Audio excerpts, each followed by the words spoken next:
important. The L is not standing for lies. These are legends. The old saying, when it comes between truth and legends, print the legend. Well, there are no lies. There are only legends that grow into greater truths here. How this all began is that I was pouring through the files in the Lopez Island Historical Society Museum, and the first 4 editions of the legends, myths, and yarns came from the printed records.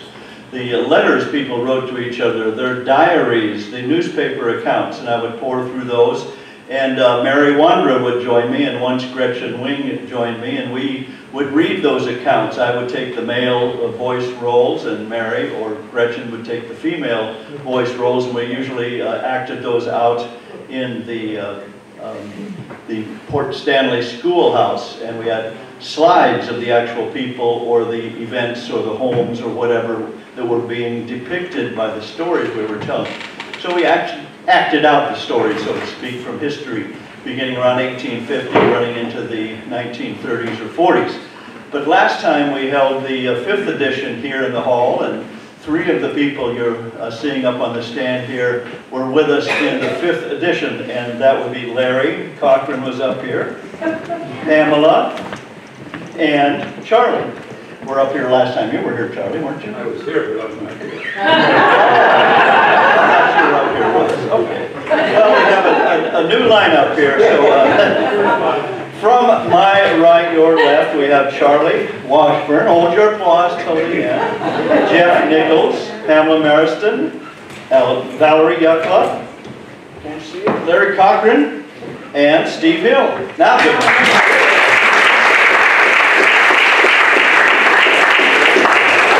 Our focus last time was on the 1950s and early 60s. It was on the schools and the dances that were usually held here every Saturday night. It was the farm life, the early life that they had in their youth.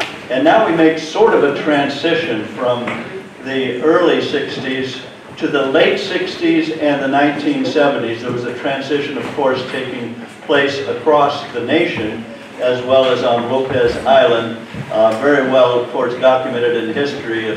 There was a great division in the nation. Those of you who are old enough remember it. Those who are young have actual books you could read.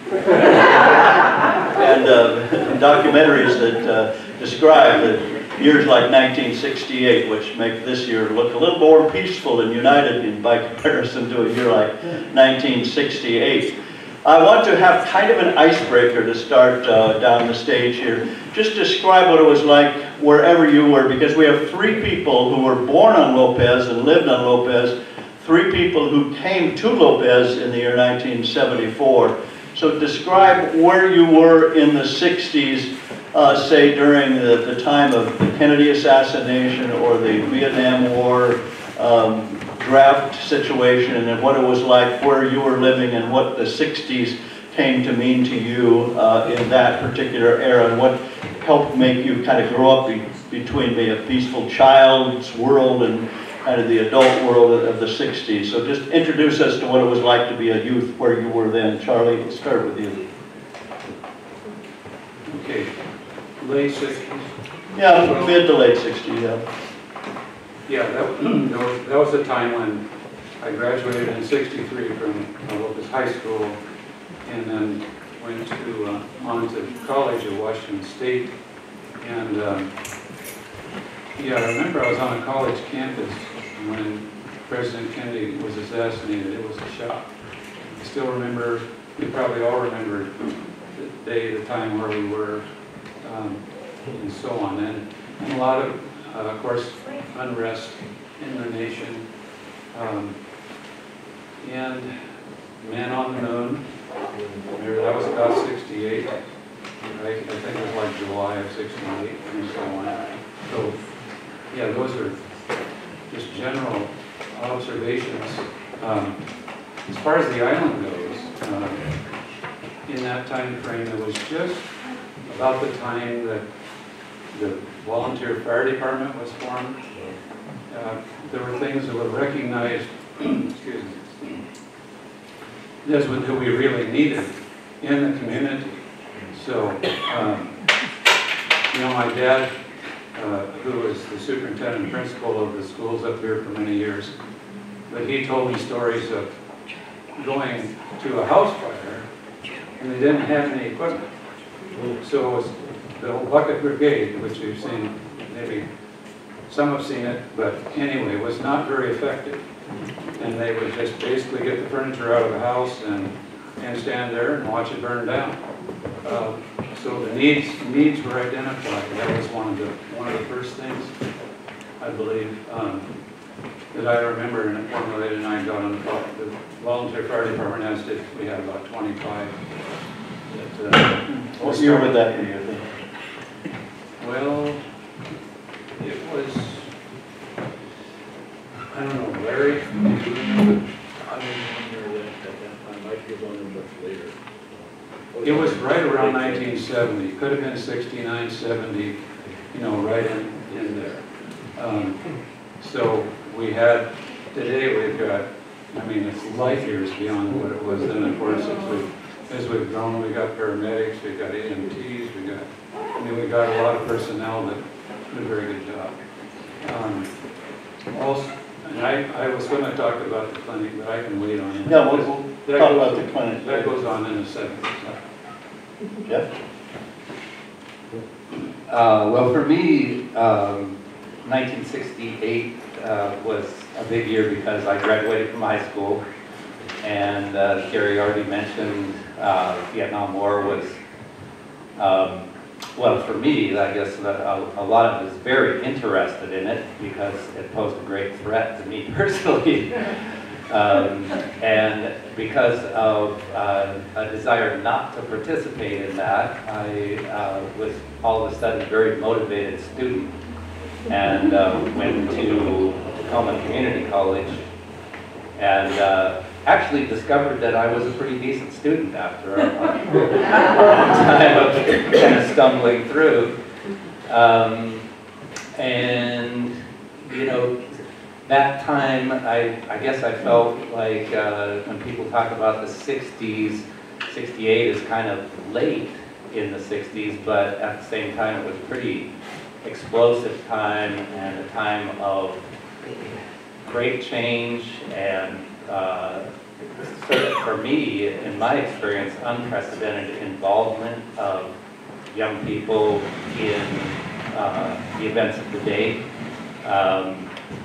I remember, you know, thinking I would go along on a demonstration in downtown Seattle, and kind of just walking along, enjoying being part of the group, and how many people were there, and then all of a sudden a really scary situation happens as somebody runs through the crowd and throws a brick through the window of a bank we're walking by, and you know, but you know, those kind of things. Fairly indelible in my mind, and you know, as we all know, that kind of really kicked off a whole period of pretty substantial change. Well, my experience was quite different.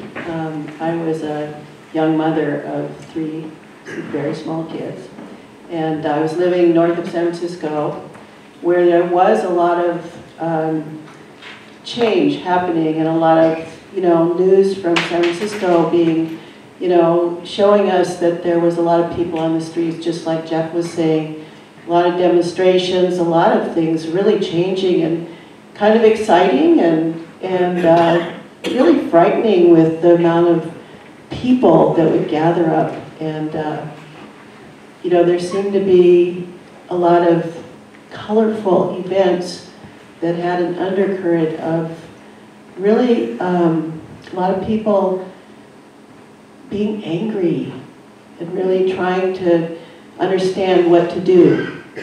But for myself, I feel like my experience as a young parent was pretty overwhelming, and that's pretty much what I was doing. So it had to go on without me, darn.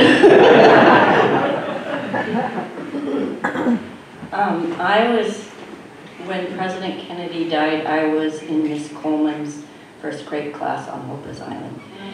So I remember it was a really scary time, but I didn't really understand. And I think being on Lopez, we're kind of isolated from reality a lot.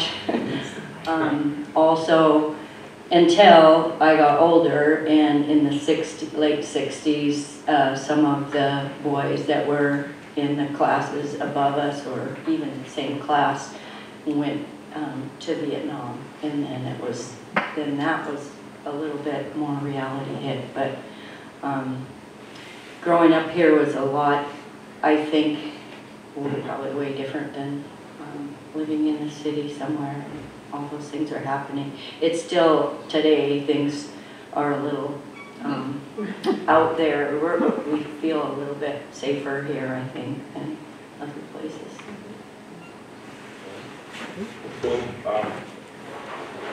When Kennedy was shot, I was in college, and I'd grown up here. When Kennedy was shot, I was in college, and I'd grown up here, so I was pretty isolated from everything. You know, this was still, the Depression didn't leave here till the early 60s, and so it was a different experience probably than most of you might have experienced. It was still very rural and very remote, and so when I got to college, I met people from all over the world, and it was just kind of mind-blowing. I met a guy that walked halfway across Africa and was going to the junior college in Mount Vernon. I met people from Iceland and Thailand and Canada, and a lot of Canadian friends used to come home with me. And you know, it just opened up my mind. And I remember when that happened, walking around the campus, and there was all these people. And like I said, I was a little mystified by it all, because I was not political at that time at all. And there's kids walking around with tears streaming down their face, and they shut all the classes down, and I didn't know what to do. I wasn't as deeply involved in it. And even though I potentially could have been drafted into the war, I never was. I was here on the island all the time, and it was something we watched on TV, but we were not involved in it very much. We would talk about it at the time, but we really didn't understand it. We really didn't know what was going on. We didn't know whether to sympathize with those people that were marching, or what was going on, because we really didn't have a dog in the fight, so to speak. You can intellectualize that, but I mean, we were trying to make a living here, and it was really hard, even in the early 70s. So I was out on fishing boats and trying to raise a young family and stuff. And that was my life. I didn't really spend a lot of time worried about what was going on out there. So. The Kennedy assassination, the draft, and a house fire. I hit all three. I think we won the lottery on that one. I recall when Kennedy was assassinated, I was home in Boise, Idaho from high school. I had a serious head cold, and I was doing a terrible painting. I am an artist, and it was a painting of a mountain sheep in the foothills of Idaho. I think I still have that thing. I remember calling some friends after the day was over and finding out what had happened at school. And of course, everybody was just completely blown away and distraught. It was a terrible time, one I won't forget. The draft, I got that one in 1970 with number 99, and I got drafted. But I had another lucky star. I got to be an illustrator in the Army. I did not have to go to Vietnam. So art saved the day on that one too. And from there, launched myself up to graduate school at Washington State University, where I had the fortune to meet Shirley Wright Johnson, and of course my old friend Bernie Sundell, and we all three came to Lopez Island in the early 70s, in 1974, with the dream to build a private art school, and we actually started on that project in 74, and I'll talk about that later. Thank you. That's a nice icebreaker to meet each of our I won't call you old timers, that's not fair, veterans on the island. 1974 is a date you'll hear time and time again. That is the year of the Bolt decision. It's the year 3 of our panelists came to the island, and many of them in the Back to the Land movement, an artistic haven up here on Lopez Island. It's a time that kind of divides the island's history in many, many ways. But before we get to 1974, I want to ask the native Lopez-born panelists, Larry, Charlie, and Valerie, about the institutions we take for granted. Charlie mentioned the volunteer fire brigade, but if you look at the center of the island, right across from the volunteer fire department is the library, and just down the street is the clinic. We take these all for granted, these services that are so vitally necessary to our life. Can the three of you discuss how those arose? All of them from nothing, volunteer efforts. Each of you maybe take one of them, the library, the fire service, the clinic, and talk about them.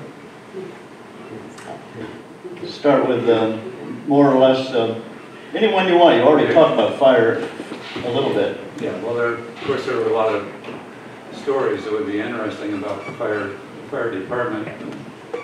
But the clinic, I'd like to cover that. It meant a lot to our family. My mother passed away in 1971, and Pat Rowe and came to the family after her death and wanted to know if they could start a fund in memory of her, Catherine Washburn, to build a clinic on the island. So the family said yes to that, and we knew the time had come. There had been other memorial funds and so on started, but basically they kind of all just stopped and didn't go. So Pat was the main driver behind that, and the board was formed. More money came in. There was folks that really stepped forward, and donations, some significant donations came in.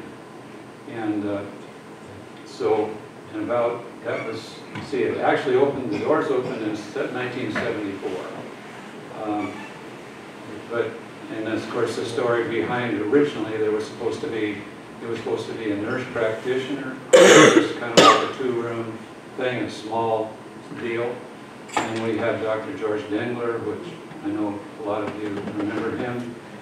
Excellent doctor, but he came to the board and basically said, I'd like to be your doctor. And he was in practice in the Seattle area.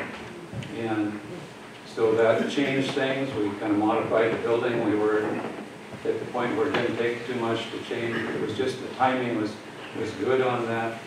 And then we got $38,000. That was a lot of money in 1972, 73, and so on. And we had people come forward that said, you know, these would be builders and say, well, you know, we can help here, we can do this. And it was a masonry building, and we had, I know, a contractor come forward and said, well, I can build you a cheap, you know, inexpensive clinic. And then Don Poole was involved in that, and others. But anyway, so the doors open, and the idea behind it was, and not too many people do this anymore, but the board knew that there were a lot of old-timers on the island that just would not go to the doctor. Can you imagine that? Well, first of all, it was an all-day trip. I mean, if you had anything wrong, Miss Nichols, I mean, you wanted to go to a doctor because you felt maybe you needed to see one. So that was a desire that basically we could get just a good basic health care on Lopez Island. And that happened. It happened, and it was blessed by that. But we pulled the trigger at $38,000, and by the time we actually finished it, we got a few more thousand. But we did it. We did it. The community did it, and so on. So that's something that meant a lot to me and a lot of others. So the rest is history, and so that was it. How did you go about hiring a doctor and finding Dr. Dengler? Well, he came to us, and he said, I want to be your doctor. And then we didn't know who was Dr. George Dengler. So Sandy Bill, Dr. Bill, came and we knew him, and we said, we'd like to check this doctor out. How do we do that? And so he did some little background check on this Dr. Dengler. And he came back to the board meeting and he said, if you can get that doctor to come to Lopez, you will have won the war. Because he was a fellow, he was really overqualified for the island, but he loved Lopez. He had property at Monday at the time, eventually bought the property on Tuesday, and so on. But he and Hildy, and she was a very hard-working woman, and really a jack of all trades. She did everything. She'd greet you at the door, do all the records, do all the insurance, do all the things. She was the nurse, she did, I mean, it was her and George. And so that was how we got a doctor to look, so it was. Anyone familiar with how the library grew out of nothing and became an award-winning institution there, Larry? Microphone. The original library was in Otis Perkins' house down here on the corner by the old park starts. They had a room, you could, except one entrance, and you go in what was really pretty little narrow stairs. They were, I mean, they literally were only about this wide. And you get up and there's this little room full of books. And you check out a book and you can take it. And nobody was there. You never saw anybody. Catalog stuff. And his wife started it. And then the old schoolhouse that sits where the firehouse. Oh, then, yes, that's right. The secretary there. Then it got moved to the basement, I think it was at Jean Boucher's house, wasn't it? Yeah, I lived down the beach from there, so I spent a lot of time in that basement, and you could just go into the basement and check your books out there too. And I think it was, I'm not sure how many years it was there, but then it moved. Yeah, we're going to tag team this, I think. I don't know dates very well. So then the old schoolhouse had been used as a restaurant, and then it had been used as just a dumping ground for stuff. And then it got converted into the fire hall. And they had one fire truck, and they had an old, what was that, a 750 pumper. The old Ford, the 66 Ford. And then the 8-car was an old hearse that they converted.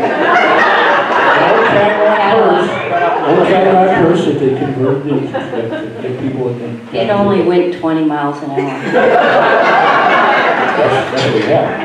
And okay, they still did not have a way to fight brush fires and stuff like that. It was the BLM and stuff like that. They had, prior to this time, before they got that stuff, they had, Lawrence Coffell was the fire marshal, he had a trailer that held 500 gallons of water, 300 gallons of water, 4 or 5 of handheld cans that were squirt cans, and 3 or 4 the chemical sprayers, and some hand tools.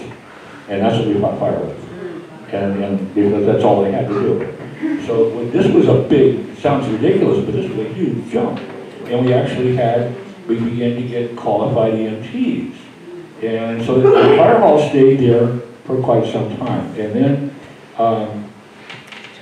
because the fire hall needed a place to go, and the library was just overflowing everywhere, they took the property across the road from where that building sat, moved that building across the road, which is now the library, and built a brand new fire hall on the other side. And I remember pouring concrete for the foundation of that thing, and if you know it's a 2-story building, so that back wall, we humped all that, you might have been on that, Charlie, too, by hand buckets around and filled all those concrete blocks and stuff.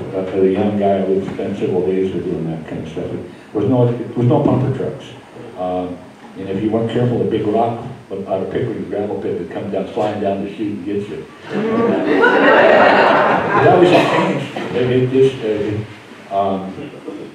A lot of people worked really, really diligently and hard. And don't even know all of them. To make both things kind of happened simultaneously, and kind of brought us out of the primitive era to a really modern, competent fire department, and probably, I understand our library is one of the top ones in the United States, so that's pretty cool. Right, certainly highest rated for its size in the state. It's won many awards and so forth. Anybody else? And you mentioned, Charlie, about construction. Did everybody kind of like build their own homes or get help from neighbor, or were there professional construction companies at all, or when did they start rising, or did you get some help on the island? Well, there were some, of course, carpenters, some builders here, not many. In the 60s, there was Fred Bartholomew, I remember he was one. H.A. Anderson was another. Actually, George Dengler bought H.A. Anderson's place. And then Earl Yost came in, was the one who started.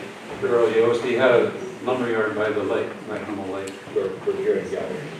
So there wasn't a lot of building going on.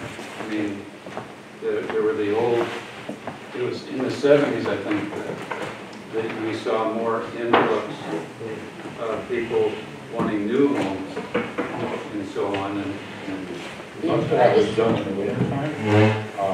I know her dad did do a lot of remodeling and she wanted that too. But in the summertime, the guys were out fishing.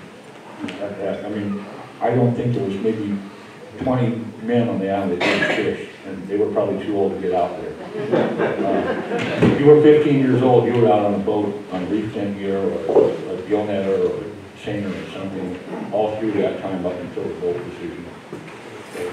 I was going to say my dad, he was never a contractor, but he built homes, and I guess it wasn't a big deal to build a home back then and not be a contractor. But I remember he thought he was getting really good money. He was getting $4 an hour, and he passed away in 1973. But I think that was his top wage, $4 an hour. Yeah. 73. Okay, now I'd like to hear from those who arrived in 74 and their stories one at a time. What brought you to Lopez Island, and start with Jeff then Pam. Well, what brought me here is it's kind of a modern story, I guess, because it happens to so many people that I came here on vacation. I came from San Francisco, had lived there for a few years, moved down there from the Northwest. At about the time that the sign said, last one to leave Seattle, please turn out the lights. I wasn't the last one to leave, but I was pretty desperate for something gainful to do with the end of the war and Boeing laying off and all of the timber jobs laying off, and there wasn't much to do. So stayed down there. I remember I was at the library in downtown Tacoma, and I looked at a San Francisco Chronicle, which the Tacoma News Tribune, the Health Wanted section had one ad in it from the Department of Unemployment Department. There was nothing else ever, and the San Francisco Chronicle had like 2 or 3 pages of Health Wanted ads, and Kim and I kind of decided we'd split what we had on hand, and I would take off and see if I could get a job. And so that led to a period of relative comfort after the times we've been through. And then came to Lopez. We wanted to take a vacation. We wanted to be in the country, but we didn't really want to camp. Or maybe I should say Kim didn't want to camp. And we ended up renting a little place. Carol Kaufeld owns it now. He got moved up the road on Fisherman Bay Road. Right? You own it? Right. Yeah. It was funny because it was the Jerry and Lorraine Kaufman that owned it at the time, and yeah, it was right behind where the new the Haven building is and all that. And, It was moved because the Rosers were expanding that building. okay. Well, They had, I had to move it out of there, I had a month to get that house moved. Yeah. Well, good job. And, you know, what was really neat, I mean, one of the things that I have been thinking about since I've been asked to participate in this is how, you know, hopefully we are, as a community, everybody that enjoyed this has done their best to continue it forward, which is to feel so welcome. I remember we had an electric keyboard, an amplifier, a guitar, a bass, and a drum set with us. And that probably opened the door quite a bit. We had a lot of people over to the house pretty much every night, and felt like we knew at least half the island within the 3 weeks we were on vacation. And you know, I remember when that time was up, it was almost like we just kind of looked at each other and said, why was it we wanted to live in San Francisco? And we ended up just going and getting our stuff and coming up, just, I guess, convinced that one way or another we could make a go of it. And during that time, I recall that, you know, people would ask, it was a curiosity for people of our age to be moving to Lopez, and a lot of people wanted to know, what is it you're here for? What do you want to do? And I, you know, just kind of offhandedly mentioned we managed to rent a house on the water, which cost about half as much as what we'd been paying in San Francisco. It was on this beautiful beach, and feeling pretty fortunate. And well, it'd be great to have a rowboat and, you know, maybe a crab trap and some fishing gear and give it a try out there. I swear it was like 3 days later I had a rowboat, a crab trap, laying in the front yard. And you know, that with Christopher's passing recently, I was already kind of connecting back to that, because so many stories about him are of that kind of treatment that he gave to people that he didn't know, that we're trying to get a little toehold here, and together, you know, those memories together are pretty inspiring as far as what I would like to see us continue to do. Yeah, that's how I came. So we bought land in 74, and we came in February of 75, which was, of course, February. We came in an empty camper with kids and a few boxes full of our treasures, you know, rocks off the beach and, you know, all that stuff that's, you know, kind of fun and young. And the camper was empty. No kitchen, no stuff. Anyway, we were chasing a romantic idea of going back to the land. Of course, we had no tools, we had no clue about anything, we had no skills, we didn't have hardly any money, and you know, it was pretty foolish.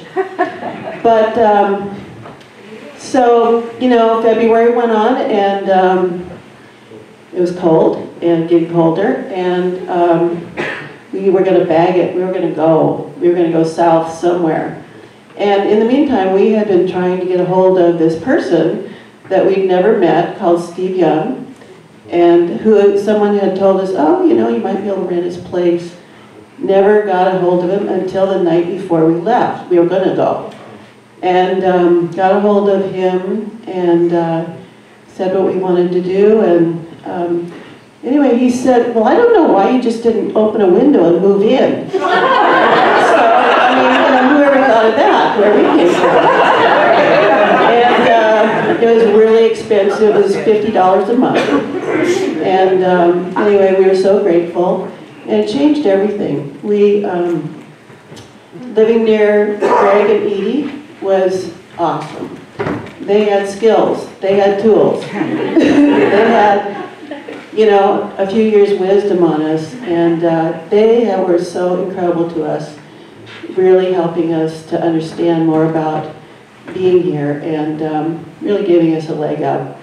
And anyway, in the meantime, we had managed to build some, our first structure here, which was, we called it El Plastico. And it was an 11 by 13. We didn't understand that you should build in increments of what was really at the lumber yard.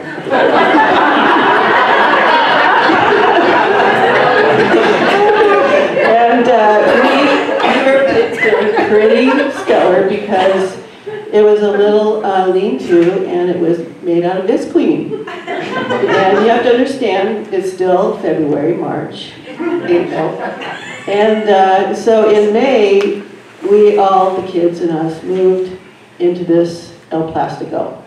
And I have to tell you, there was a rain one night that was amazing. It was coming down so much, and if you've ever seen you know, any kind of tarp filled with water,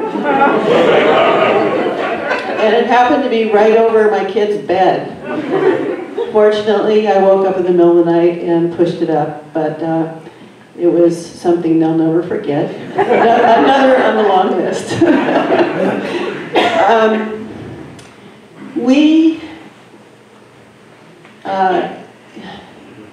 You know, the time that we came, we actually thought it was really amazing that Boeing, you know, had kind of gone under or, you know, to an extent, and the area was sort of depressed money-wise because we were so idealistic that we were thinking that, you know, oh, we can just make things and grow things and, you know, make it on our own. We were, you know, we were going to be, you know, the born-again pioneers.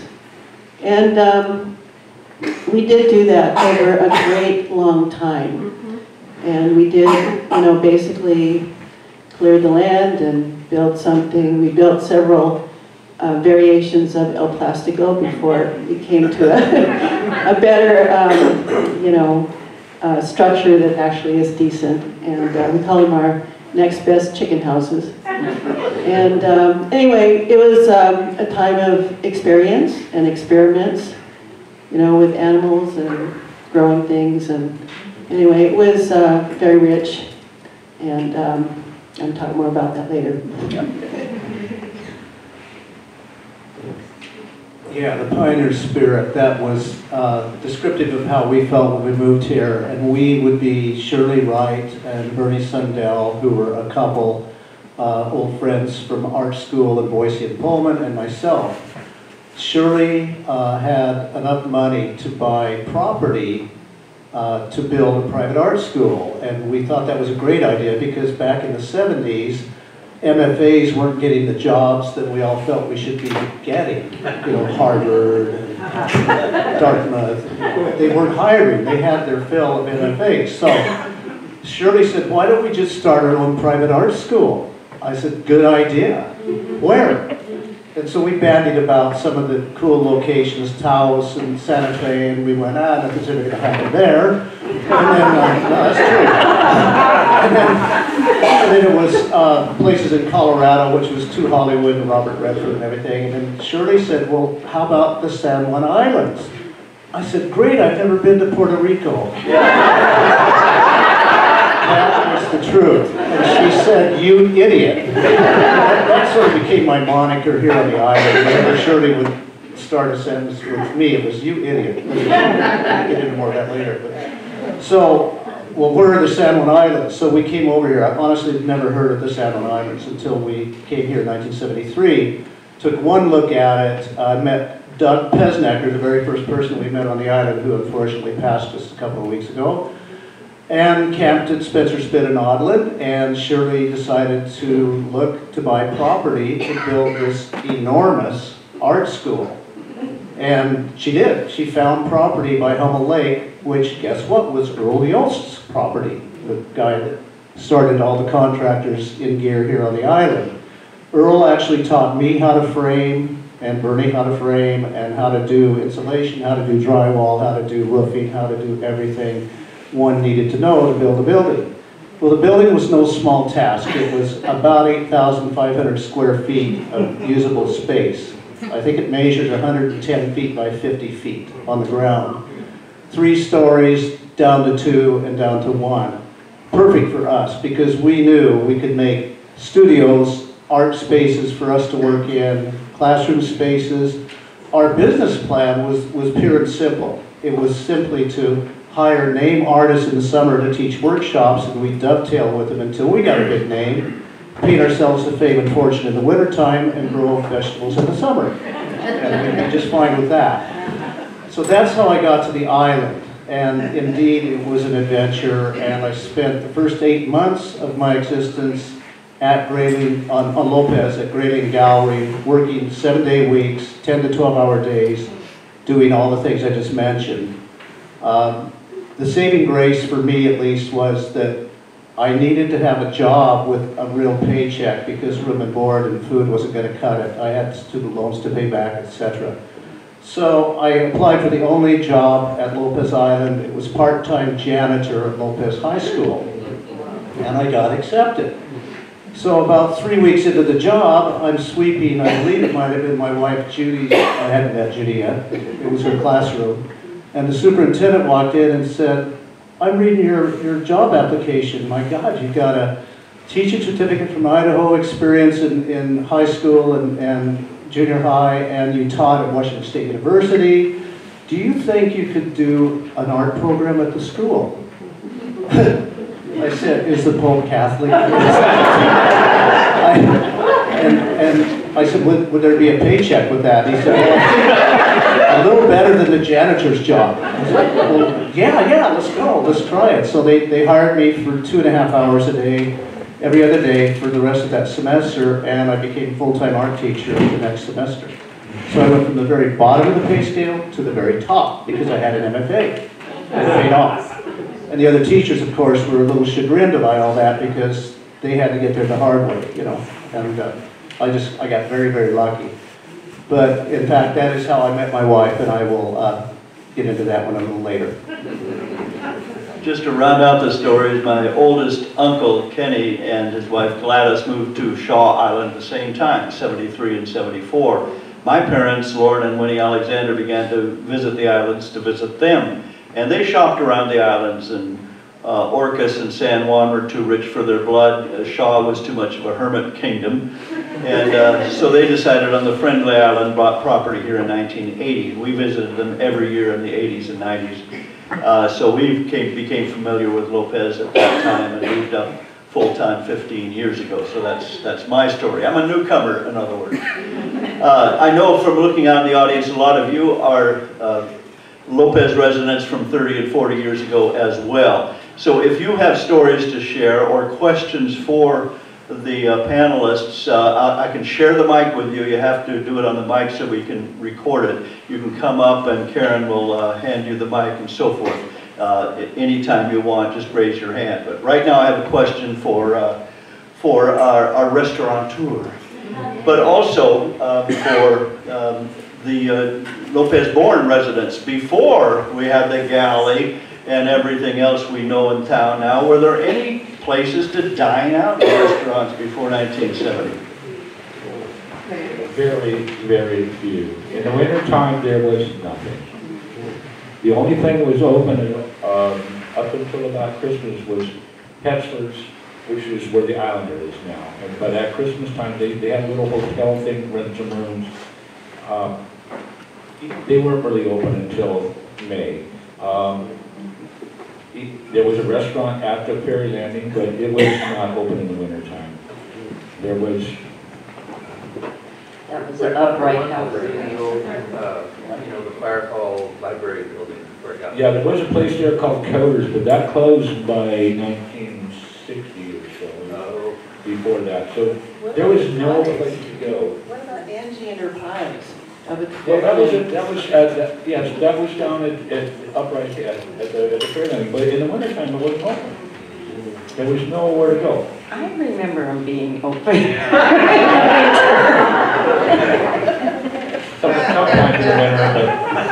stayed home more.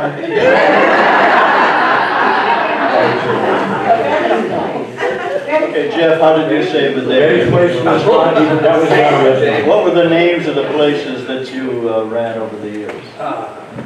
Well, let's see. I opened Blossom, and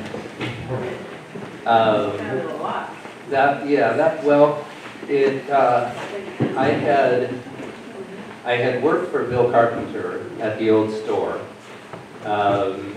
and you know, Bill, he had a lot of adages that he repeated all the time, and they were mostly pretty solid. One of those was, you know, when people would come in and ask if we could carry a particular product or line of products, he would say, you know, we're just a little country store, we can't have everything for everybody. And I heard that enough times that my entrepreneurial mind started thinking, I wonder if there's room for another little store that has all those things that he doesn't carry. And you know, part of it's kind of a sign of the times. A lot of those requests were natural foods and deli foods, and so that's how the idea kind of formed in my mind. Is not necessarily to be a natural food store, but to be like a specialty food store. And I love the idea of having big wheels of cheese that I could cut pieces off, and whole bean coffees. Actually had Starbucks coffees back when they let just anybody sell Starbucks coffee. I used to go down to their roasting plant in Seattle. Anyways, went to work for Bill. I remember I was sweating bullets so hard because I had this idea, I couldn't shake it. I was convinced it was the right thing to do. I had worked at Betty's place for Betty and Smitty quite a bit. It was Smitty that resulted in my being asked to go to work at the store.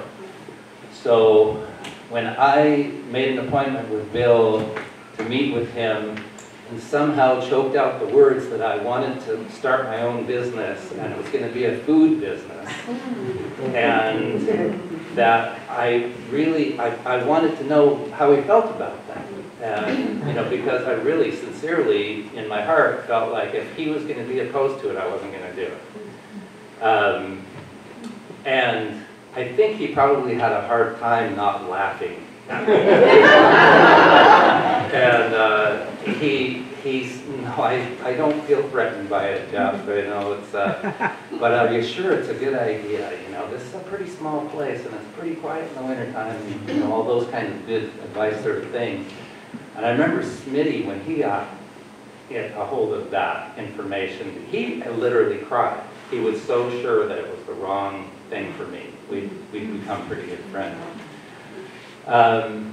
And so it's funny because it was the building right adjacent to the little house we had initially spent our vacation in. It's like that far away from that little house, which had been Lawrence Koffelt's surveying office.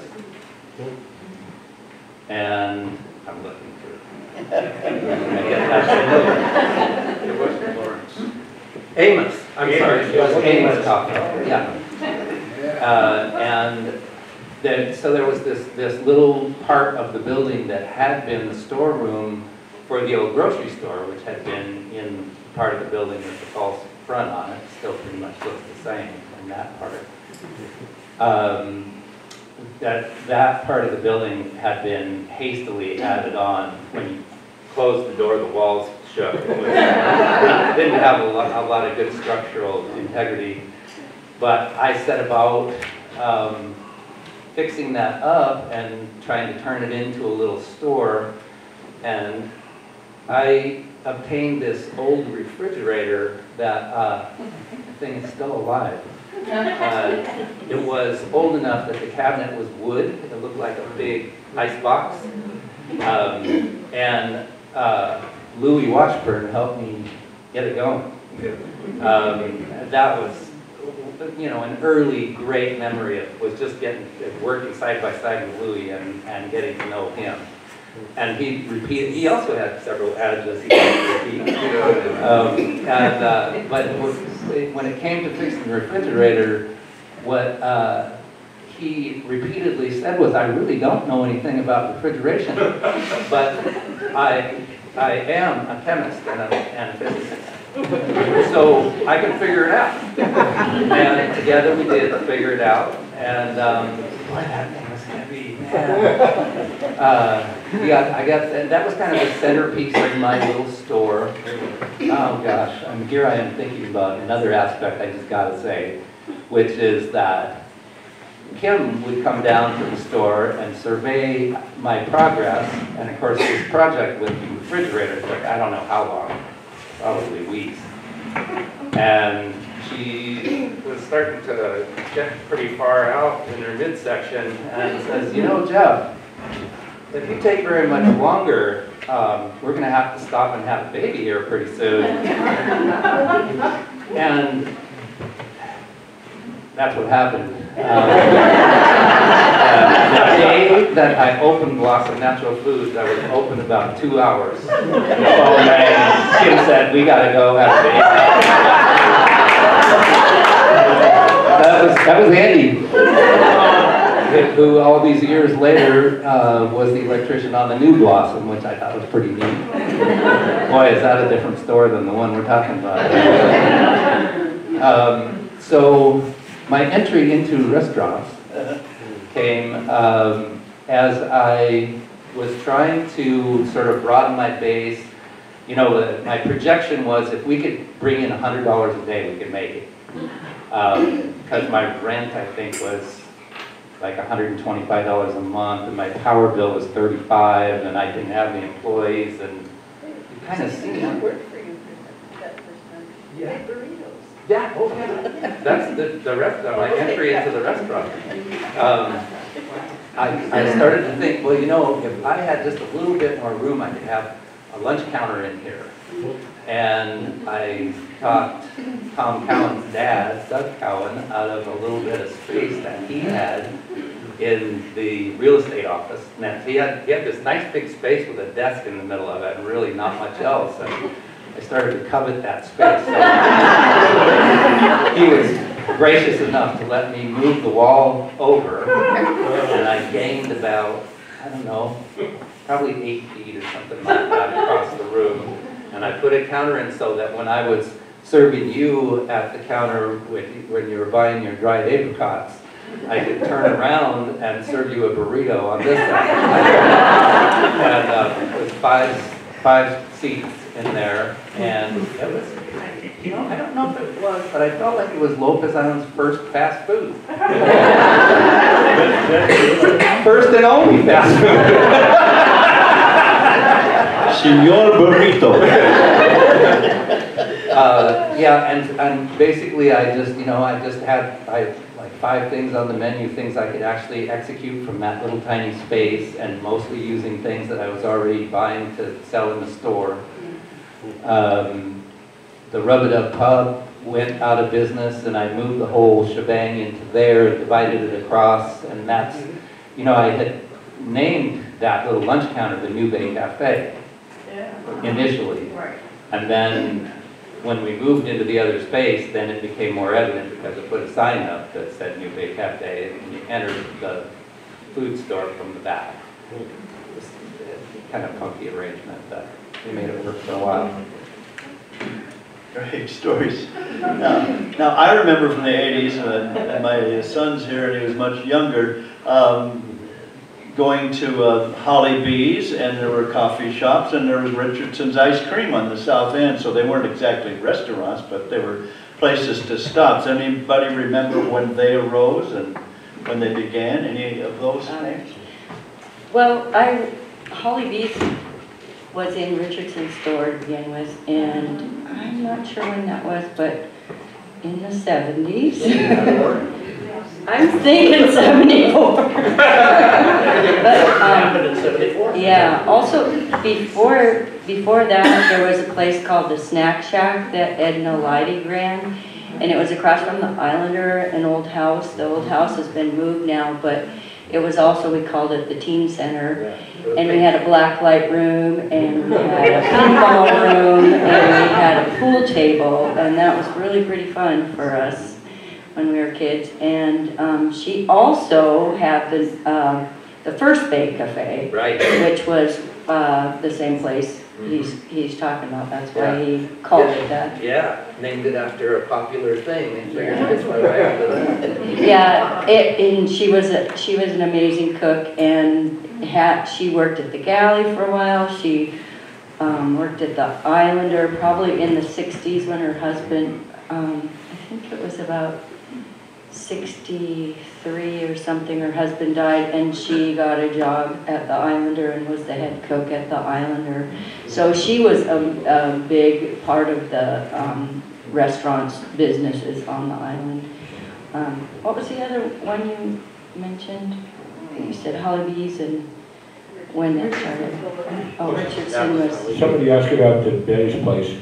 That's the house I was born in, and that did not become a restaurant, really. It was bed and breakfast. In the summertime, and sometimes on special occasions, they would do family-style dinners there. And that was, but that was for a relatively short time. When Smitty was there, it worked pretty well. There was a couple other owners after that that did not do so well with it. And you know, I think it's been about 30 years ago, it stopped being a bed and breakfast, and I moved back into it, so. On that note, on Edna also worked at the post office. And I just have to tell this story because when I first got to Lopez, we were going to do our weekly laundry run down at the laundromat. And I said, oh, there's another one in the village. I'd only been here for 3 weeks. Shirley said, where? And I said, well, just put the laundry in the van. I'll take you down there. So we pulled up in front of the little green post office. It has a sign on it that says Lopez Wash, 98264.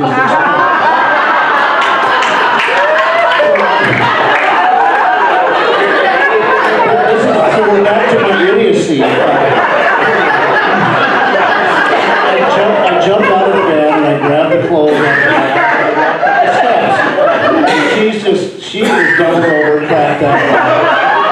You idiot! I said, Shirley, look, they have a post office in here too. I can see the P.O. boxes in there. I said, that is the post office. I went, oh, I get it now. Anyway, I don't have a restaurant story.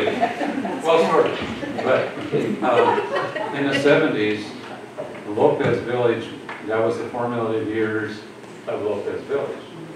And Jerry Eads was in real estate here in the island. And there was a small group of investors that bought the old Harlan Weeks farm at 40 acres, which now, if you look at it from the air, basically it's got the bank and it's got the clinic and of course the store and it's got all the businesses and everything in there. So, anyway, I was asked to be on the board, another board, but it was actually kind of fun in a way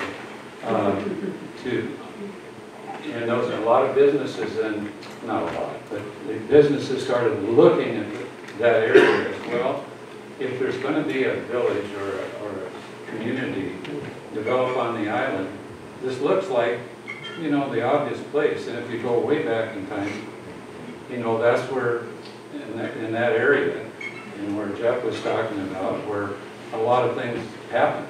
I mean, there was a hotel at one point down on the end of Weeks Point Road, and of course Trader Horn store was the old, and then the post office and everything was right in there. So that was the time when the county agreed to let them do a planned unit development, which means you could it was kind of a versatile thing. You could put use one lot, or you could combine lots, you could go, you know, more than one story. But it took years, it actually took 20 years to develop. And in the meantime, what happened around the perimeter, outside of the old Harlan Weeks farm, Holly B's, that whole building, I think Lloyd Weeks, or the Weeks family sold some of that, and it became, and that building was built. So while that group had to jump through a lot of hoops with the county, and it was a brand new idea anyway, I'm not blaming anybody, but it just took a lot of time, and it was a shoestring operation. The roads, I mean, I was working for Lopez Sand and Gravel at the time, you know, and grading roads and building roads and so on, and we put the roads in there, and then, you know, then if we needed gravel, then we went to the person who sold gravel and said, how would you like to be a partner in the corporation? That's really, and then the surveyor, how would you like to have a couple of lots in here when it's all done? And so that's how that operation was run. But little by little, it just didn't all of a sudden drop out of the sky. This thing took a long, I mean, decades for this thing to happen. And then once, and then we gave the property to the clinic. And also for there was actually more than one lot. I think for the helipad too, we donated that kind of, and that helped to kind of bring, you know, more people, you know, into the area. So I don't know how many of you knew it was called the Lopez, and they finally then disbanded. Well, probably 15 years ago, or maybe 20 years ago, the corporation itself. But then it became self-sustaining, and now I understand there's going to be more development. I mean, they're looking at, you know, other areas in there and so on. So, just a little. I just wanted to say that when I was growing up, I think, gosh, it seems like everything was around 73, 74. I graduated from high school in 73, but we had sheep on that property where we had horses and sheep. There was a barn where the old store is, the brick building, and there was, in the village, there was only the Lopez grocery store, which was where the fudge factory is, and the post office across the street. And then there was one little building that was Scotty McLeod's barber shop. And I think that was it. And then the Hoffmans came in and they had a little antique store, and they rented bicycles there for a little bit. And that was like when it first started changing. And then, like you're saying, the bank and all that other happened. Remember the farmhouse there that's now Isabel's, I mean, has her business in there. That was a farmhouse. That was the Weeks farmhouse. And it was remodeled into a real estate office after this group, an investment group, bought it. And so on. Then eventually they moved out of there, and then so Right, yeah. it's not a restaurant, a coffee shop anyway, to that house. But that's where that family was raised. Where Holly Beach is now, I don't think it happened until in the 80s, but I helped build that complex. There was, I think, 3 little boxes, square boxes about 10 foot by 12 foot, something like that. And I think Holly's had been into one of them, and I don't even remember what was in the other one. One was a part-time barbershop and something else. And they weren't even connected. And Bob Scott and some other people got together and got Jim Kreider, and nothing was being built on the island now for about a year. The economy just had gone in the tank. And I got a job working with Kreider, and we pushed those houses together and put the roof over the top, and on both ends we built which is now the Bucky's restaurant and the bookstore on the end, and plus the building back behind. And then when we got about half finished, then the store did a remodel and started building stuff again, and the economy slowly picked up, and that's when the village really started to move out and really go in different directions and really got developed. Beginning of it. I'm interested in the arts community, and I know as a musician, when I first dropped in here, I heard of a cellist named Lucien Laporte, and it just was world class to me. He was elderly at the time, and I think he came here in the 70s. But Steve, how could an artist make a living here? Did you have a studio and an outlet here, and did people come to your art, or did you have to go to the mainland to sell it? How could an artist make a living? The eternal question, Yeah. how do artists make a living? I didn't know. I started a graphics company. I quit my sweet little teaching job at Lopez School, being the art teacher, to start a graphics company back in 1979, thinking that that would lead me closer to doing artwork on a full-time basis. It was successful, and at the same time we had a house fire and lost our home on Lopez, and so there were a lot of pivotal moments going on when I did this graphics company. It was called Island Graphics. It is now Paper, Scissors on the Rock. It's transformed itself over the years, and thank goodness Ron Hall knows what he's doing in that business. But I did try that to just make a living with my artwork, and of course, what the business led to was a lot of equipment, typesetting, printing, bindery, everything imaginable, employees, a shop on Orcas Island, and then ultimately the island's weekly newspaper, because we had a press we could run it on. And that was an attack of good sense, because that was the only thing that ever made money in the graphics business. So another attack of good sense happened, and I'm going to fast forward to 1999-2000. I was able to sell Island Graphics and the Islands Weekly 2 years apart, so that I could get back into doing my artwork full time. It took 2 years for me to decompress from the local business world of, the islands, and I finally got back into doing artwork as a full-time artist in 2002. And only since then has it become financially successful for me. I do have galleries around the U.S. and I do quite well with that, but it's not easy. It's just not easy to be an artist and to sell work and to make money.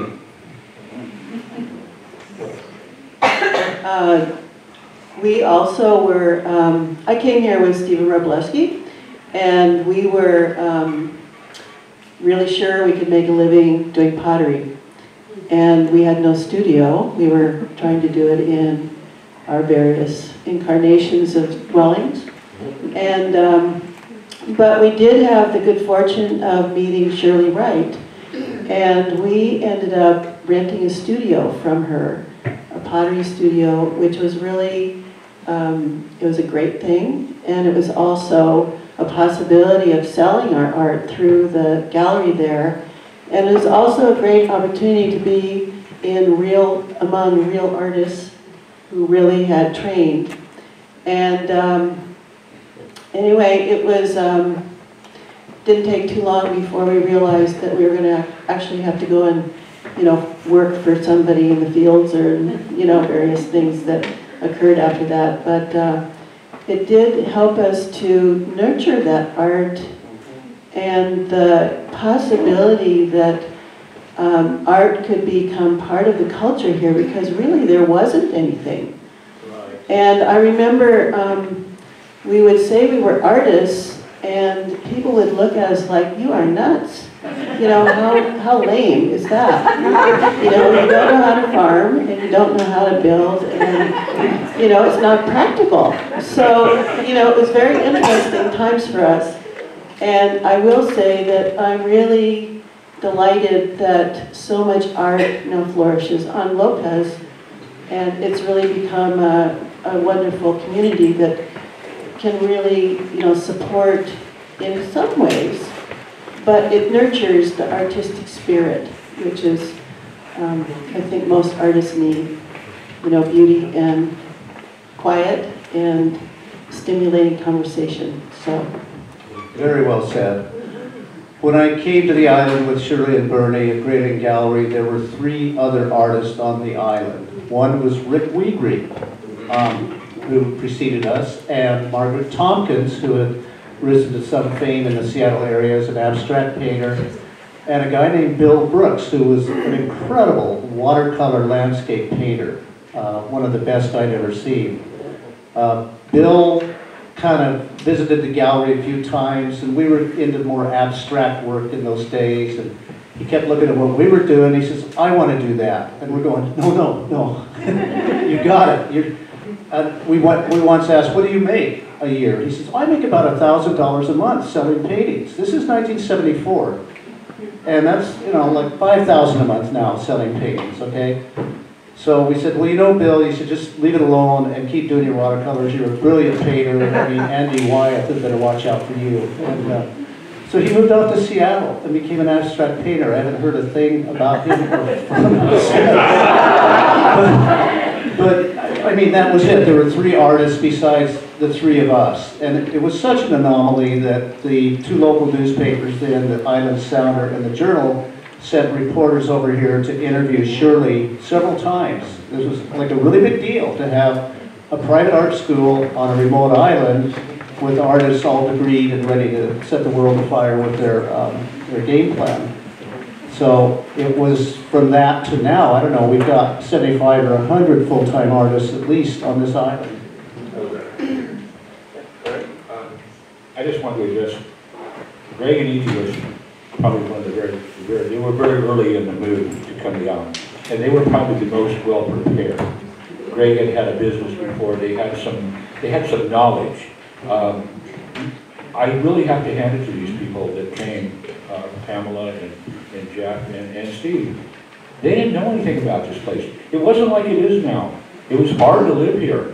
It wasn't what they were used to. The wages were terrible. It would matter what you were doing. If you didn't grow part of your food, you probably weren't going to survive. And they didn't have, like she said, they didn't have shelters. I became friends with a lot of these people because they needed someone. Hopefully, I helped them with some of their skills. But the unique thing that I got to visit, I knew Bill Brooks really well. I got to watch him paint. I got to watch Steve paint when he was starting out. I got to watch Jeff when he was first learning how to play the guitar, and we got to have Jay Nichols and the Dimes and Uncensored Band, competing bands. All these people that came here, the courage. I didn't have that kind of courage. I didn't have courage enough to leave Lopez Island. Think about it. Think about the security that you have here, that you live with every day. I didn't have courage enough to go out there in the big world and face the reality, which is something I couldn't do. I could work hard, I could put my head down and do whatever, but I knew that I was comfortable. I'd been that way all my life, but I wanted to be an artist. I was the art guy in school growing up. I could outdraw my teachers. They didn't know what to do, but I never really got. There was one artist on the island when I was a little kid, and he was not well liked. Very eccentric, and nobody. If you said you want to be an artist, nobody I knew made a living at it. Ole Knopf was an old guy on the island. He did a lot of carving and stuff, and beautiful work. But everybody think, well, he's just an old retired guy, and it's what he does in his spare time, and it's beautiful stuff. But I don't think he ever made any real money out of it or anything. So, well, I feel kind of compelled while you're giving credit to people that had courage to come here that were on the subject of art. And Larry, really, you've been part of art on Lopez as long as I've been here. Because, art includes music, for one thing. There's quite a family history that is rooted in music. And when you're talking about, like, one of the things that we were discussing before we got started about this building, didn't you have family that was a big part of keeping all of that Saturday night dances going? Well, my stepfather was in the Legion. My stepfather was in the Legion, and he was actually the maintenance guy here. Was pretty involved in it all. But she was talking about the youth group and stuff like that. When we had it here, I was pro-French and I were the ones that kind of got that going. Because there was nothing for the kids to do around here. They were starting to get into some trouble. So we were concerned about that. Not really. Although No, I have had the pleasure of working with Larry twice with pastel, at workshops at Mount Vernon, at Dakota. He is a very accomplished artist, very accomplished, and he just needs to do a little more of it. Another form of art that Larry's adept in is drama. And when did the drama start with Carol Steckler and company or others? Pam is very much involved with that backstage as well. Well, I was part of the first, Larry, I'm going to supersede you here a bit. I can't remember the year that we had our first play here. The Island of Zapole? 1977. 1977. Okay, Rosie was in it. No, I was not. Yeah, Tamara. I was. You were, that's right. White Bear and Carol Lewandowski wrote a fantasy. It was basically a fairy tale, and it was called The Island of Zapole, and it was Lopez spelled backwards. But this building was quite a bit different. This is where we performed it, and it had no stage lights, and it was pretty primitive. And later on, some years later, we had another play here, and Steve Young was very instrumental in making the first lighting system, which was basically tin cans up on the roof, up on the ceiling with some rebar, holding them up and some wires. And we felt it was pretty uptown. But we made all our own costumes, and it was, the stage is pretty small for a lot of people on it. But we packed it in, and we made all our own scenery, and made all the tickets and the posters and everything. And I'm sure we didn't make any money. Do you remember Jan Sargent? Yeah, I played music with him, yeah. Yeah. Tom, were you part of that? The music for that? Yeah. Yeah. I was, as I said, you start thinking about being on a panel like this, and you start reminiscing and trying to remember things. And that was one of the things I was thinking about, was that I had started Blossom by that time, and I was honored by being able to play the conga drum in the band that accompanied the play. And Jan Sargent, it was a college. He's satisfying a college requirement, and it was probably a course in arranging or something musical. And I don't really know how creative it was, because we were playing other people's music, but it was, I remember Chuck Mangione, Feels So Good, I think was the hit record. And, in typical style, here's Jeff, bringing up the rear on everything and just barely making it to practices and stuff. And the opening night, I had taken my old milk truck over to the mainland to do a buying run for the store. And that they were waiting as long as they could for Jeff to show up. And they finally put the lights down and was like, I've got to start now. I basically slid in the door sideways to the drum and started playing. They didn't even know I was there until I hit the first one. So Larry, how many productions have you been involved with in drama here? That wasn't the first one. The first one was done in the high school gym in the old concert hut before I even had heat in it. And it was, the gal that directed it was, this was probably 66 or 67. I did some stuff in college, and 66 or 67, we did MASH. And Debbie Buffum, she was Hot Lips. And one of the, what was she, which one was it now? Yeah, Andrea O'Brien was one of the USO girls, danced in the show. And, so it was just a pickup thing. It was really good. It was done in the round in the gymnasium there. And you know, she said, well, we did, Pam did the costumes. Pam did, I think, almost single-handedly the costumes for about 15 different shows. She was the one to get, and the set designs, and you know, the whole set, the backdrop, the whole thing. She don't let her play that down, and nobody got paid for that stuff.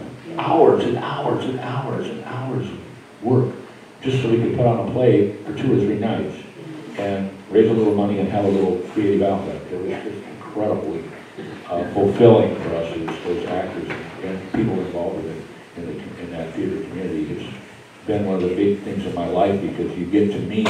I never would probably have met Pam or got to know her without that contact through the theater, and formed long-lasting relations like Jeff and lots of the other people that I know around the island. So it's really been I think one of the things that over the years it's tied this community together very strongly is the theater, because it encompasses so many lifestyles and so many different abilities. You know, you can, whatever you got, you can bring into the theater if we can use it. So it's a really how many of you have been in a play either on stage or behind stage?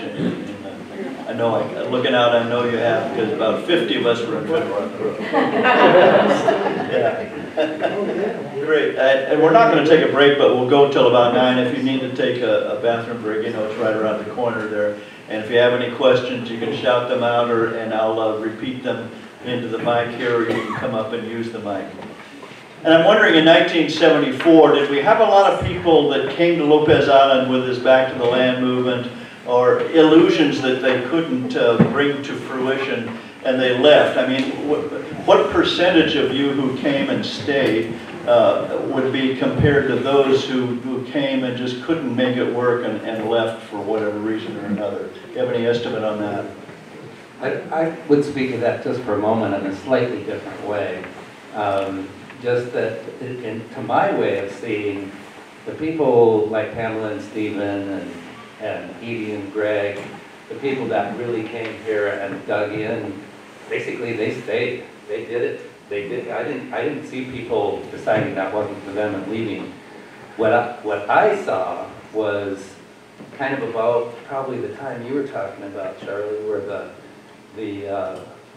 village started to kind of solidify and development was starting to happen, that the people like Californian is almost I guess at the time it was kind of a slur, but kind of a generalization at least, that you know, they couldn't believe, kind of like me renting my house on the waterfront, couldn't believe the price of it, and then you hear for a while and you realize, wait, yet everything's kind of relative. But people that, you know, find a beautiful promontory that's perfect for building their huge house, and the guy that owns it is like, you must be crazy, you can't grow anything out of there. And those are the people that I saw. I distinctly remember people like racing around the island in their fancy cars like a caged rat. You know, it's like, when's the ferry leave? I gotta get out of here. And there was definitely a wave that kind of came and went there. I think as people kind of got real about what it really is about. Okay, we're going to get to the crux of the issue now. In 1974, we had the Bolt decision, which we did discuss in the last Lopez Legends, Myths, and Yarns in 1974. But was there a kind of a conflict between the people who had been born and raised here, worked on farms or in construction and so forth, and the Back to the Land movement, who could be depicted, fairly or not, as hippies? Was there a culture clash at all? 45 years later, all wounds are healed. We can talk about it now. Well, I'll speak to a little bit of that. I think it was very mixed. I think depending on who you met and what you were doing and all that, you know,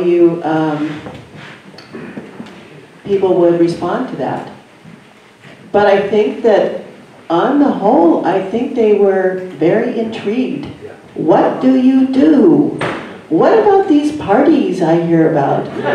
And what you do there? And, you know, all of this, I mean, we were not,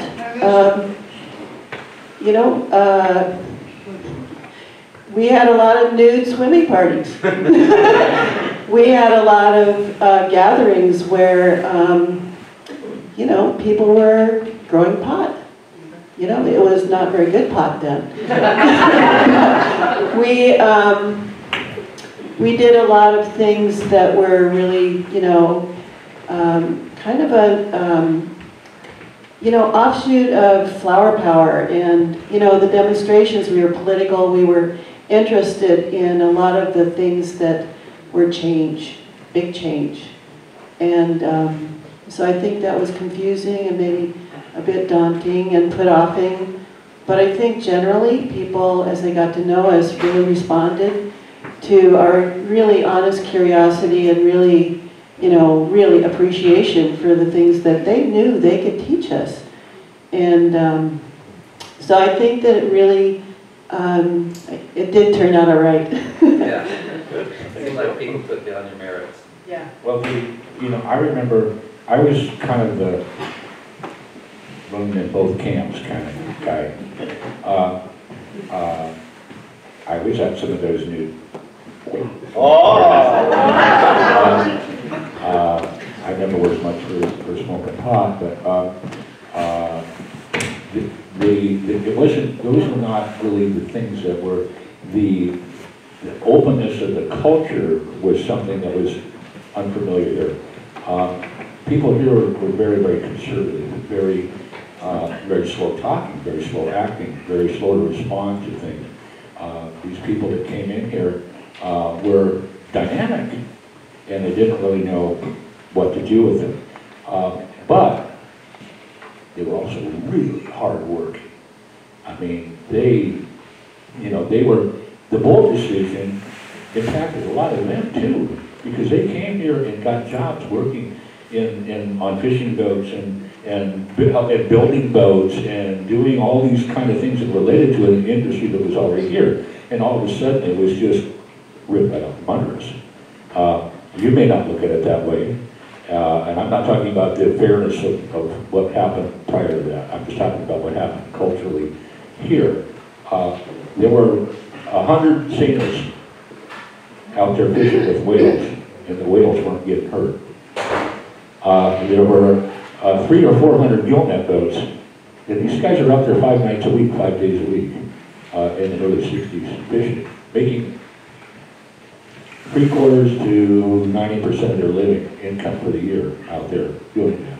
And all of a sudden it's just, and I'm not talking about rich fishermen, I'm talking about my dad out there in a converted Bristol Bay hull with a gray marine motor in it that goes 8 knots, fishing with a caught net that he's legally deaf and blind, and he's making a living, and he's got 4 kids to take care of.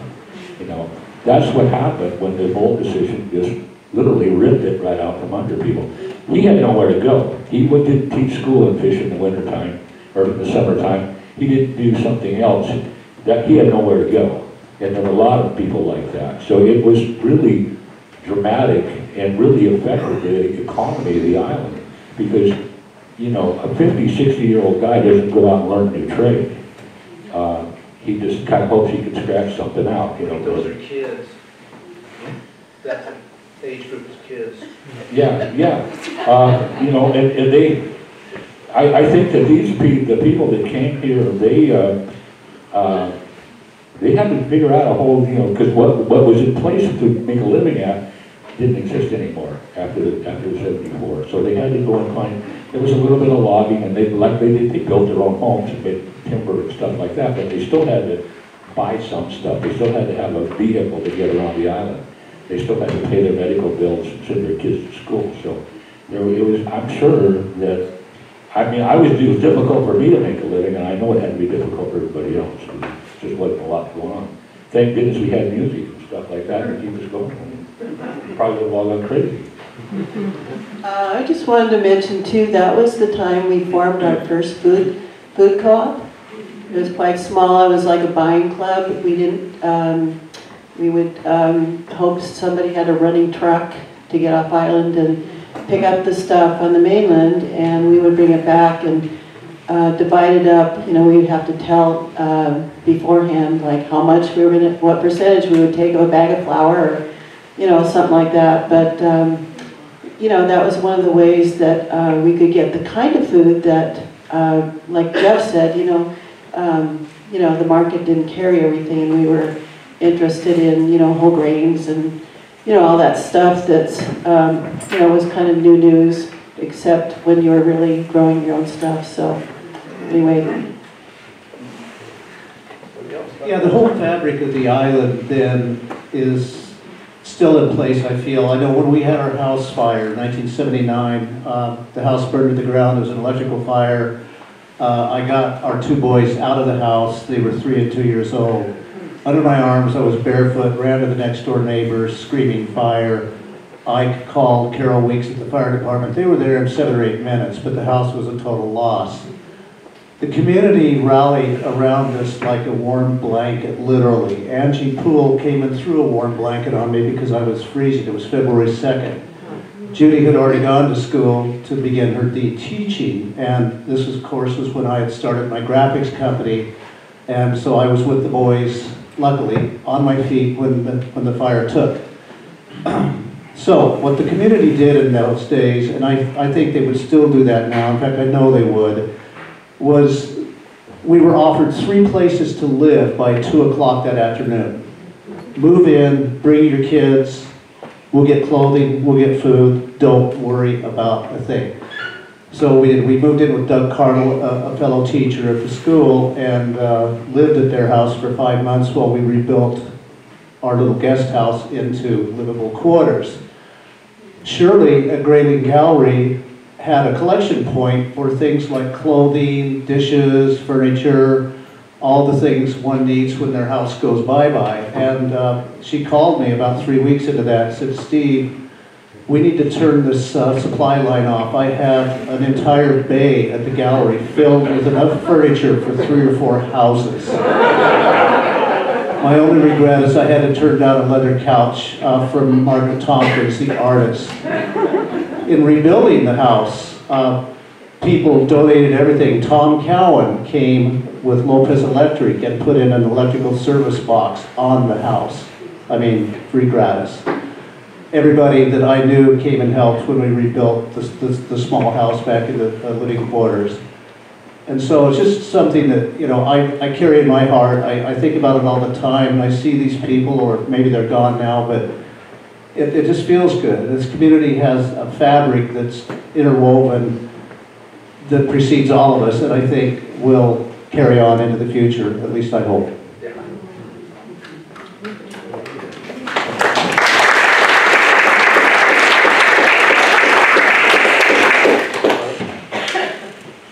I was just noodling through your question, I think, Gary, and I think the 50s and the 60s with the farms was a time, was kind of the golden era. It was, you know, after the war, and there was a dairy in Friday Harbor. There were a lot of dairy farms here, and so on, and it was a time too when, you know, people depended on one another, and they still do. It's kind of the spirit of the island is, I'll call it that, but it can be called other things, but this sense of community, helping one another through tough times, and so on. And as a kid growing up, I saw and experienced a lot of that. Fortunately, that's still here today, and maybe in a different way, different venue, but it's here. But the farms transition, and probably not just on Lopez Island, probably nationwide, from small farms to bigger farms. You had to have a farm a little bit bigger, or you just couldn't quite make it. Most of the farms, I think, in the early, say in the 60s, and by the 70s, things had started to really change. But they became more for raising a family. And I think when we look at our families, you know, we relied a lot on gardens. You know, my mother planted about 3/4 of an acre garden, and she fed way more than our family. I mean, she gave away 3 times as much as we ever consumed. But she wasn't alone in that. People would do that, and they would share in the crop, you know, and doing the crops. And at 12 years old, I was running my dad's tractor when he injured himself and so on, and mowing hay. Well, I mowed the hay and I raked the hay. Another person came in and baled it, and then another crew came in and hauled it in. But those farms, let's call them maybe the original traditional farms, of course, started to go by the wayside. So the bold decision this was farming and fishing, and that's how people made it. And your testimony about, I mean, from scratch, you started from scratch. It's interesting, the people that we called hippies, after a few years, it seemed like the hair length got shorter and they got regular jobs.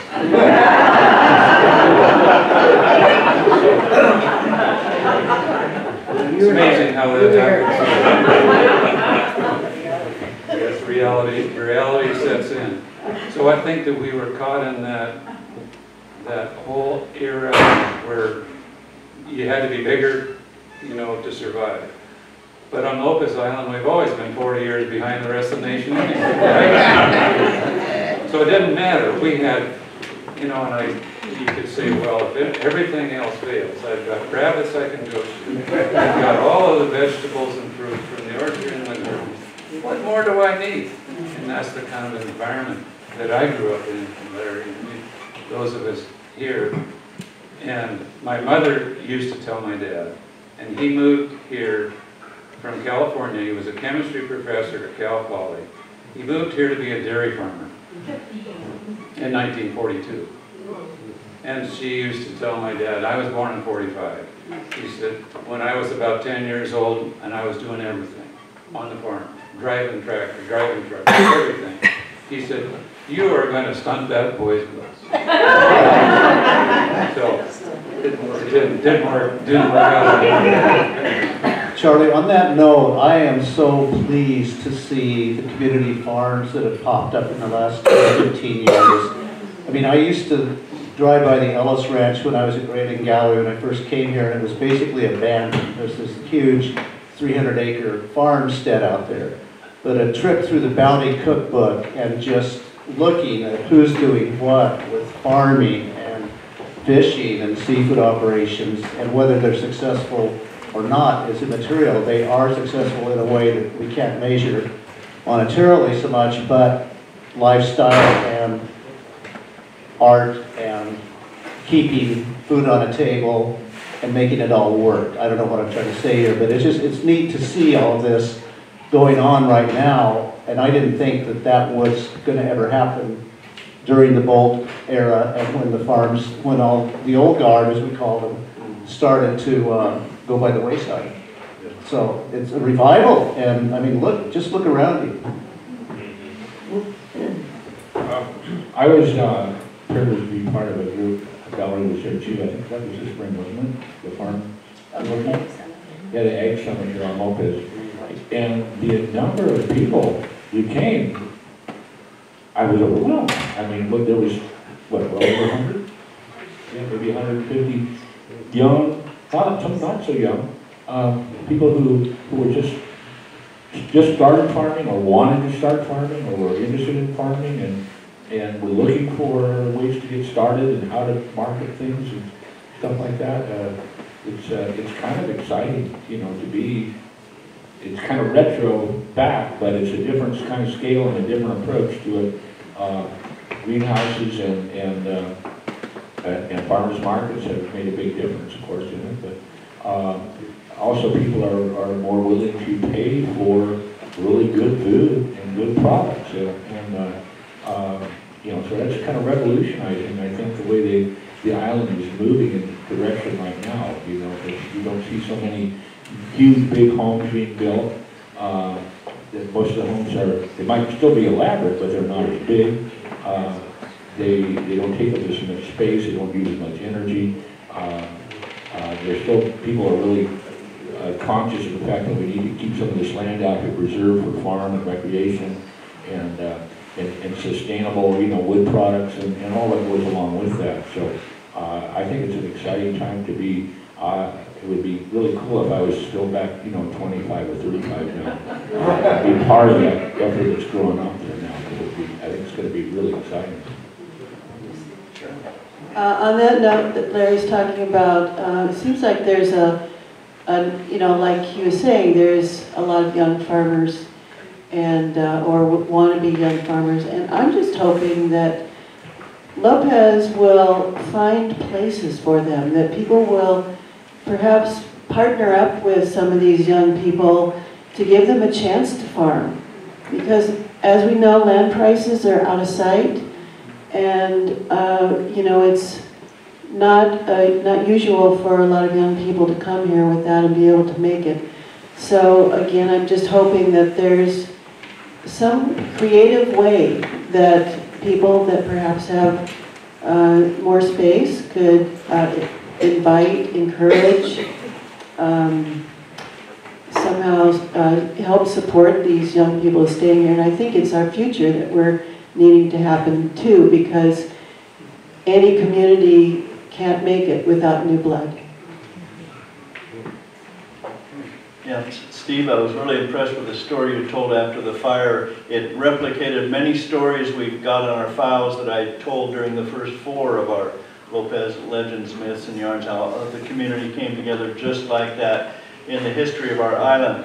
And I want to ask a question about how the organizations came together in recent years to kind of institutionalize that help, and I'm thinking of 2 organizations that I see now, Lopez Hospice and Home Support, and also the Lions Club, which is more nationally oriented, and any other group I don't know about, that groups that have come together to more or less bring a service orientation together. When did those groups begin on Lopez Island? Anyone know? I think the thrift shop, I know I've been receptive when I was wanting to go to a 4-H symposium on the other side of the state. We didn't have enough money to do it, and the 4-H didn't have money to do it. So we went to them and they said, sure, here you go. So we got 3 scholarships for 3 adults to go and spend a long weekend to bring back information to use in 4-H. And my wife is she shops there every week. And she's always coming home with great finds, and not just for herself, but for her friends. So, and all that money that they raise stays right here in the community, and it goes out to all different kinds of good things. And that's a real grassroots thing that the people of all parts of the island are involved in. So, I think it's a really good thing. When did the thrift shop get started? It started over at Jimmy Shea's basement, I think, after the library moved out. So, 1974.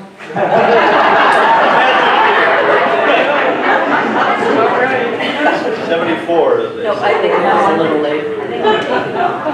Any more questions? We have some people have already left, but we don't want to peter out here. We want some energy coming from the audience. So Gary, you started off by talking about the library coming and the fire station and kind of, getting into the next stage of sophistication. One of the things that I remember, and I wish some of the old timers would talk about, is moving from the old phone system where it was all party lines and longs and shorts. Yeah, the question is, when did we move from the old party line system, longs and shorts, to actual individual lines, something like that? 74. The joke is 74, which is the answer to every question, but Larry, no? Dave, I do not remember. I know that we still have them in the early 50s. It was and originally there were 2 phone offices on the island. One was the long distance office, and then there was the local farmers co-op office.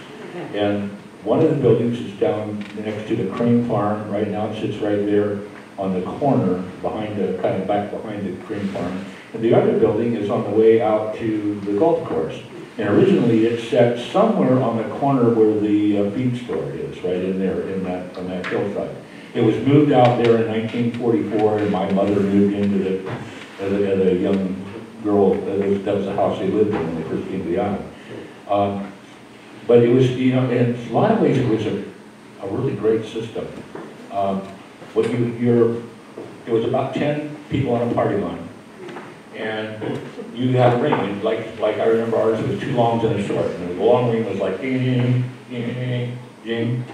And then did you wait a little bit, and you do that again until the person picked up. And everybody had a, you know, and it was repeated line after line after line over the island. And they had a switchboard, just plug people in, and now you could call people on their party line without going to the switchboard. And the only way you do it is if anybody was on the party line, you picked up the receiver and oh, I'm sorry.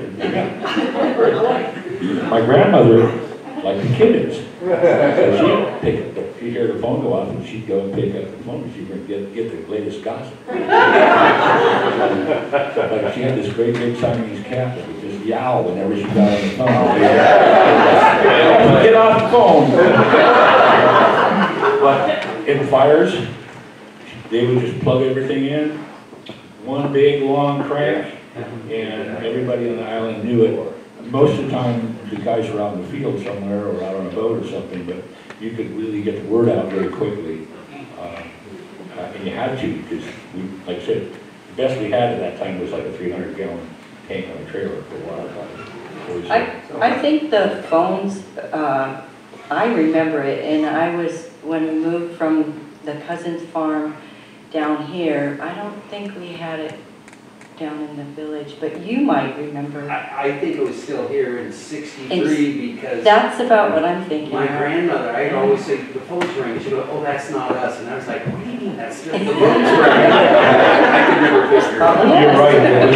It was between '63 and '65 because I remember when they brought the dial system in, and they had to redo all the phone lines because it was a whole different approach to what they had there. So they were doing that dial system, and I remember it took them almost a year, or several months anyway, to get it up and get it running. I remember Dawn Burt, or the Burt family were friends of ours, but they moved up to Ferndale when they came back, you know, just for a visit. I remember Dawn teasing us so much that we still had those old phones.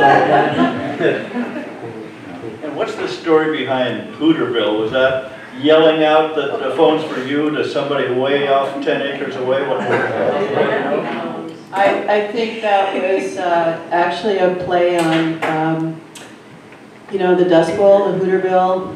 I think it's the Dust Bowl. Anyway, it's kind of Hooverville, yeah. I think they thought it was funny. No, I know the story. Okay. Daryl Gaddis lived out there, and there were some other people living out there that were hippies. I'm not sure who, I can't remember. But they were like just hooting at each other, like calling, and then so Daryl was talking about that and just said, and they just started calling it Hooterville because that's what was happening back there. People were hooting. No, tell us about the rhododendron farm. Mark asked us about the rhododendron farm. This is my story, because I lived up the hill from there, and the rhododendron farm, the man's name was Jim Sankey, and you guys talked about this last time, but he was growing rhododendrons, and he had a greenhouse to grow his rhododendrons in, and you couldn't see any rhododendrons anywhere else on the property. And he had an electric fence to keep the deer out of his rhododendrons. And everyone knows, most of us knew that deer don't really like rhododendrons. That's one of the things they really don't like. So, nor do you need a greenhouse. Yeah.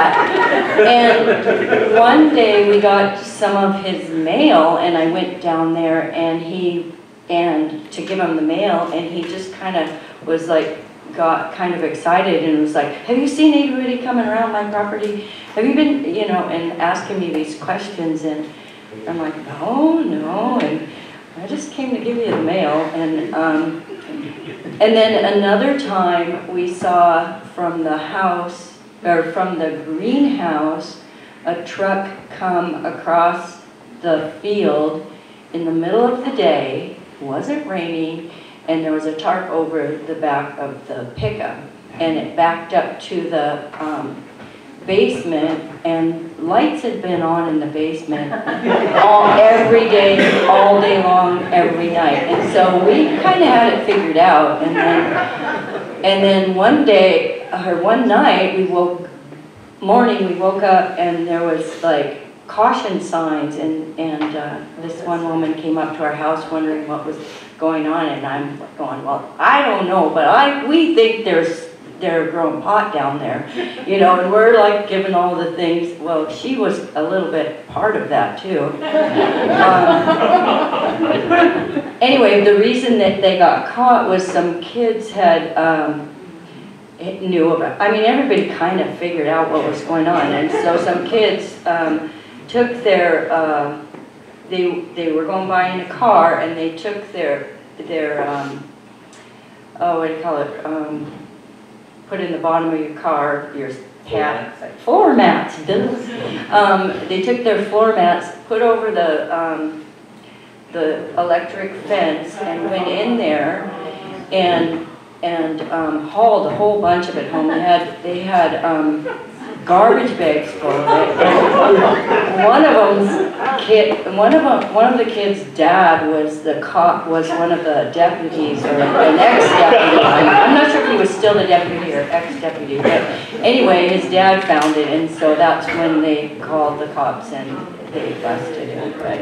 And then when they started hauling it out of there was county dump trucks that they were loading up with the pot, and they took it up to this the pit or the old garbage dump that's across from Linda Lemur's, and they burned it up there. So I don't know, the neighborhood must have... The whole island was standing around.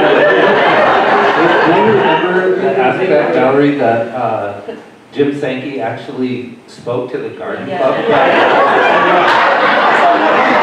They had him come to talk about... I think that was the down Associated to that was one of the most famous cartoons that Sid Stibbert ever did for the paper. And it had a big hay wagon in the greenhouse, and there's a sheriff with 2 guns, and there's 2 deputies with pitchforks, and they're throwing stuff up on top of the wagon. And the caption says, "Not me, you ask him if we can take a smoke break." I have that t-shirt somewhere. It was a big deal. Jim Sankey was a personality. He was part of the football from the University of Washington that won the Rose Bowl so many years ago. He was one of the linemen, I think, or anyway, he was on that football team. You know, he was a chiropractor. Well, that does sound familiar. Something like that. Yeah. He wasn't a nice man. He wasn't so responsible to the Chiropractors Association. More questions, yes, That's the sir. farm right there in the corner on that. So you mentioned the upright house earlier. That restaurant, I remember, they had a number of tables where each table had an outline of Lopez Island, and it was kind of a 3D diorama type thing. And my friend Sam, who still lived there with his parents, is kind of wondering where those things ever went. And I'm wondering if anybody in this group might know where one of those tables could be found. Probably need Angie. I don't know. No, but I think Jean Bartholomew might have been the one that painted those tables. She did that. The ones that... Yeah, Jean Bartholomew did the table in the Lopez Museum. Yeah. It's like what you're describing. Yeah, there's one of Jean's tile tables with the full map of the island, and she shows different homesteads, but only put the names of the people she liked on it. Why don't you describing is in the museum. The G. Bartholomew did the table as of 1961 property owners, but like Mark said, of the ones that she liked the best, not all property owners. She's the one that gave the name to Whiskey Hill. It was not called that until she put that on one of those maps. She's the one that did that. The harbor. More questions? Comments? Yes, Tammy. I just want to say, going back to Jeff, the day I met Jeff was at the laundromat. And I did not have a washer and dryer going at that time. And Jeff sat down and he had white bell bottom pants on, black stacked high shoes, very black hair, big.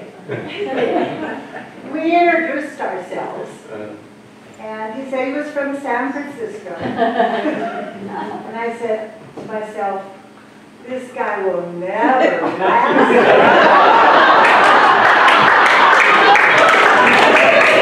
I got some difference here pretty quick. That was Tammy's review of Jeff. And the other thing I'd like to say is when we first came to Lopez looking for property, a house, couldn't find anything really. But there was this old, abandoned, rundown farm, and Larry Cochran talked us into buying. And he had all these wonderful ideas of what we could do to the house, to the property. And he was right. I mean, he really helped us out. He was a great neighbor, and he was always there for us. Tom and I met, I think, right after high school. We came up with Pat and worked in hay and stuff like that for a couple of summers. And then we didn't see each other for a few years, and then when he came back up, so we had got together and played guitars and stuff in the summertime. And when we were Terrorized the girls around it. 18 or 19 years old, something like that. That was a good time. Nobody's you gonna defend yourself there, Jeff? No, it's all true.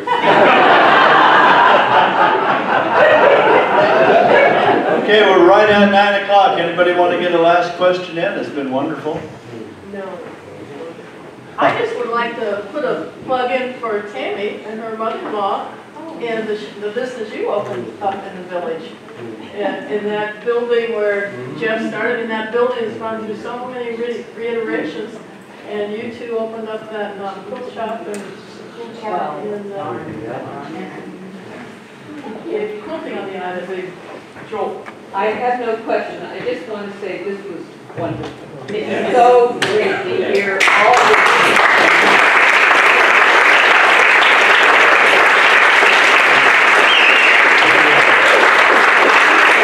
What you're talking about is where the fudge store is now. That is probably one of the most, that particular structure has worn so many different hats in the last 50 years or so. You know, when I was a kid, it was a store. Early on, the post office was that little spot where now is the ice cream shop, and where the Bay Cafe is now was a storeroom. Back behind that was the house that they were talking about that Carol was down here. Then it became, I may not have the order, it's our real estate office. 2 or 3 different restaurants. It was a tavern, a fudge store. Geez, I don't even remember all of it. The knitting thing. Yeah, there's a trading. And then That was kind of antique. before. Yeah, just. That was like the first. There was actually a little music store in there. Yes, there was. Yeah. It's just been, anytime somebody needed a space, that thing seems to pop up and get converted or rearranged to suit the people that it's been one of the few buildings that's really been here through the whole process, and with very little change externally. We'll continue the story with Lopez Legends, Myths, and Yarns 7 in the 1980s. In addition to thanking our panelists, be sure to pick up a newsletter and all of these wonderful sponsors down here who helped make this evening possible in the smallest of all possible types. They're big people, though, who have given generously. And please thank now Larry Cochran, Jeff Nichols, Steve Hill, Valerie Yuckluck, Pamela Marston, and Charlie Washburn, your host Gary up here, and Mark, and she's left.